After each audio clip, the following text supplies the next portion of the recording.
Hey folks, today I want to talk about an issue that has plagued competitive bodybuilding for quite some time now. And I don't think it's been addressed properly, so I want to take a stab at it myself here today and talk about it a little bit. This is the problem of distended abdomens that we've seen occur in bodybuilding increasingly over the past 20 years and became an issue, hit a kind of crescendo several years ago. Arnold Schwarzenegger pointed it out that he wasn't happy with the look of midsections, the extreme distension, the bloating, and there has been much speculation about the cause of this. The easy speculation is always towards PEDs. People always think that that's the cause of everything that goes wrong, but I strongly disagree with that opinion because that is assuming that somehow growth hormone and other PEDs cause organ growth, and organ growth is largely irreversible. And we can see the fact that this is not the case because larger bodybuilders, when they retire and downsize, their abdomens downsize considerably as well. Some of those who are not professional but well known, someone like Dave Palumbo, he did get a bit of an out of control midsection later in his career. But if you look at him today, he's quite tight and trim, does not have any distension whatsoever. So if this was caused by growth hormone or other PEDs, you would have irreversible organ growth, and that is not the case that we're seeing here.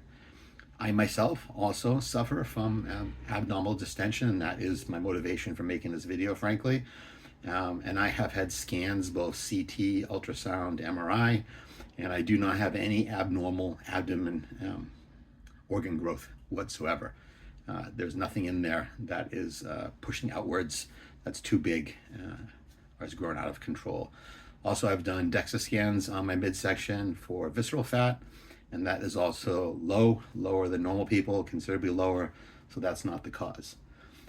For me, I largely know the cause, and I know why this happened to me, and I speculate part of that model is happening to a lot of other bodybuilders, although not initiated by the same as my cause.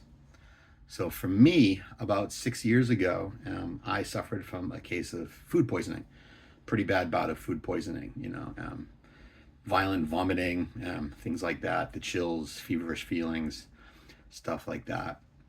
I didn't know at the time that could set in motion a cascade of unfortunate events around my digestive system. Of course, we know that food poisoning can damage your digestive system, but I didn't expect it to impact me this way. So here I am 5-6 years later, and I still fight a distended abdomen. And the cause of that that we see, and I speculate is also happening with many larger bodybuilders, is SIBO, or small intestinal bacterial overgrowth. Now with food poisoning, kind of the path is more clear of why it happens. When you get food poisoning, the bacteria, usually salmonella and other type of bacteria, come in, and they release a cytotoxin that attacks the cells lining your intestines. This creates an immunoresponse cascade, which causes your body to actually kind of fight itself. And the result of that is a kind of neurological damage in your intestines that damages the MMC, or the Migrating Motor Complex. The Migrating Motor Complex, or MMC, is what controls the flow of food through your digestive tract. So when you eat something in your stomach, it goes through stomach acid and whatnot, and then eventually ends up in your small intestine where most of the nutrient absorption takes place. Okay, in that small intestine is where we absorb, all the good stuff from our food. And there's bacteria in there that helps get that job done. When you have food poisoning, particular bacteria, most notably E. coli, take over and push out all the good bacteria. E. coli and another nasty bacteria can take up to 50% of the bacterial colonization in your small intestine after a food poisoning incident. And it can last years. And when this happens and the MMC is damaged, food does not move through your digestive tract properly. It just sits there and it ferments. And that's why you get all this gas and bloating that usually is seen from just below the ribs. It kind of pops out because that's where your small intestine is. If it was traditional bloating, like a lot of people feel, it'd be a lot lower intestine. Goes down, large intestine goes down like in front of the kidneys, down almost into the pelvis, and then, to your anus eventually, right? So that's not where the bloating occurs. It occurs in the center. You know, you get this kind of ball effect because that's your small intestine. It's swelling up or fermented gas from SIBO. And in my case, and in most people's cases, this happens because of food poisoning. It can last many years and take a long time to fight. I've been fighting it on and off for a long time. I'm in my latest round of fighting it, and I think hopefully I'll be able to get it this time with a combination of targeted localized antibiotics, rifaximin, and some motility drugs to help fix the damage to my MMC caused by the food poisoning. And that brings up my view on what may be plaguing today's modern bodybuilders. You see, the MMC, the whole digestive process, is timed. You know, it happens in waves. MMC, the Migrating Motor Complex, you have a digestive wave and you have kind of a clearing wave. And this takes time. So the digestive wave lasts, maybe 90 to 120 minutes by most things I've read. And then it starts clearing things out. Okay. Now, you can see a problem with this with today's bodybuilders, right? The MMC works best when you're eating like 4 to 5 hours apart. 3, maybe 4 meals per day while you're awake, okay? And no eating in the middle of the night. Definitely don't want to eat in the middle of the night. You want to have that long period of clearance while you're sleeping. But if you're eating all the time, as today's bodybuilders often do to try to gain size, they're force feeding every 2 hours or snacking a lot in between, you're never getting that clearing wave really. So food is kind of backing up and fermenting, and the gas and the bacteria are building up in the small intestine, and it's causing a continuous and chronic bloating condition. You can tell this because the stomach will blow up very quickly after eating meals. And if you have true SIBO like I do, you'll often even feel like you have no appetite, and or you eat very little at the beginning of your meal and you already feel really full. You just can't get any more food down.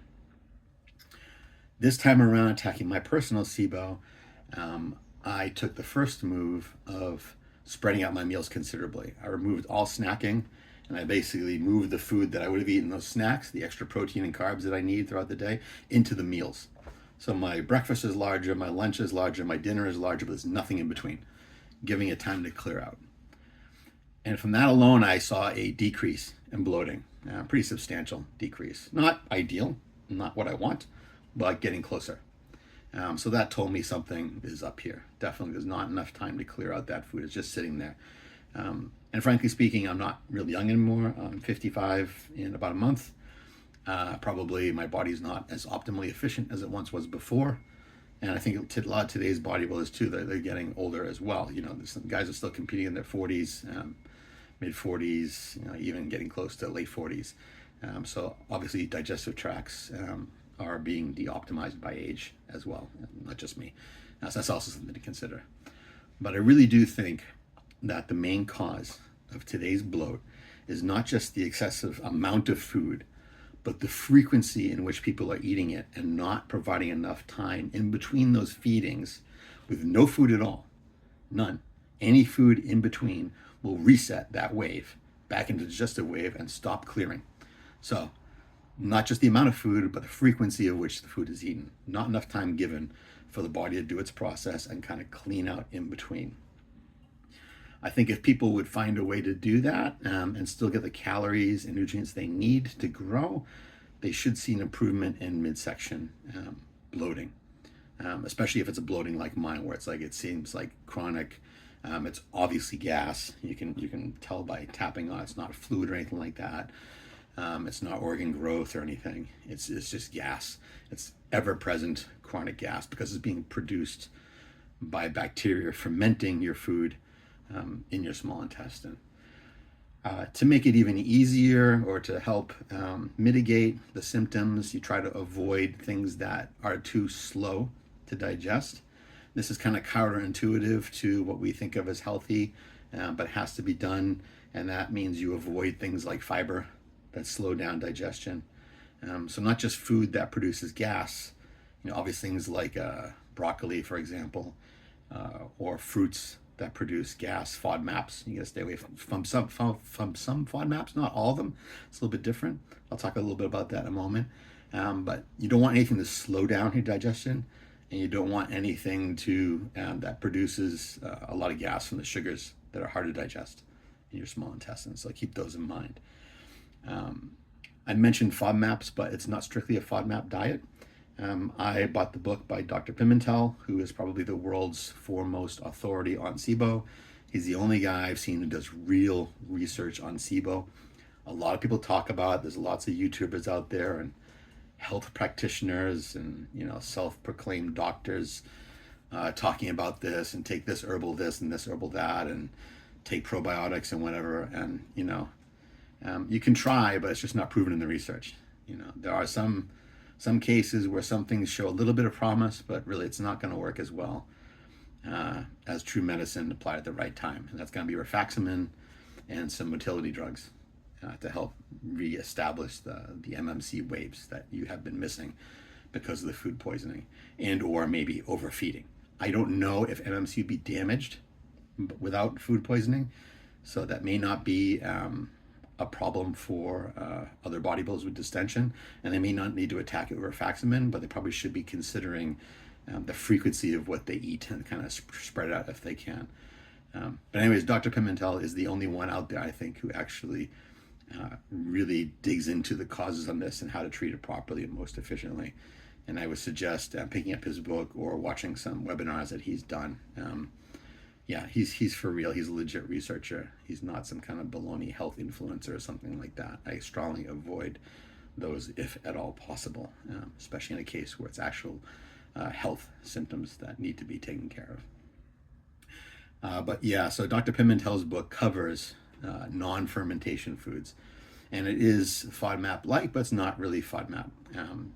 You can eat white bread. You can eat pastas if they're white or whatever. Basically, you got to avoid things that slow things down. So I had to cut out one of my favorites, which is oatmeal. And I switched to cream of wheat, sometimes cream of rice, but that's brown rice, the one I get, which is not optimal. You really want white rice. So cream of wheat is really good. Cornflake cereals is also good. It digests very quickly, without the sugar, of course. Throw some berries in there and stuff, and some protein and stuff, and you're good. If you're lactose intolerant, you want to avoid lactose, of course. I am not, but I do prefer, if possible, way isolate protein anyway, just to be safe. But largely, it's avoiding fibrous foods and foods that produce gas. And again, it's slightly different than the FODMAP. So if you find yourself suffering from SIBO as a bodybuilder and want to reduce the fermentation without pursuing a drug course with a doctor, try a lower fermentation food diet. Look in Dr. Pimentel's book and address it that way and see if you get some results. I really think most people will see some kind of positive benefits from that alone. Just changing a little bit the foods they eat and the spacing. There's nothing that will keep you from being a successful bodybuilder. It's just slight modifications. You can still grow. I'm actually putting on size right now, preparing for a next season possible competitive comeback. Doing this, and I'm not having any problems whatsoever. It's just an adjustment of when I consume my calories and foods, kind of bunched together, as opposed to always eating all day. Pretty much is the way I've always done things. And I'm seeing benefits, and I hope that other people would too if they give this a shot. So I guess I'll probably wrap it up there. If you want to hear more about my experience, just put some in the comments down below. Let me know. If you like this kind of content, give me a like and a subscribe. I do try to do mindful content. I will not do for clicks or for likes type stuff. I'm too old for that, and I'm really not interested in doing that. But if I can help people out and provide them with information from my experience, 40 plus years of bodybuilding, I'm really happy to do that. And this is something I just felt wasn't being addressed. I thought I could help, and I wanted to share it. So yeah, I think that in conclusion, a lot of the big items we are seeing there are a product of SIBO or SIBO-like symptoms, and are a product of a disruption of the MMC. And I think that can be resolved if people decrease the fermentable foods, decrease the fiber they're eating. Just try it. I know that's a bit counterintuitive. Like I said, we try to eat more fiber because it's healthy, but give it a try and see if it helps the bloating condition, and the frequency. try to reduce snacking, or actually eliminate snacking, and eat 4 to 5 hours apart. You can eat as much as you can at that time, but try to stop at a certain time and not eat again until your next meal, and see if that helps you. Okay? Like I say, if this helps, let me know, give me some feedback. I'm happy to share and talk about these kind of things. Like I say, I want to help.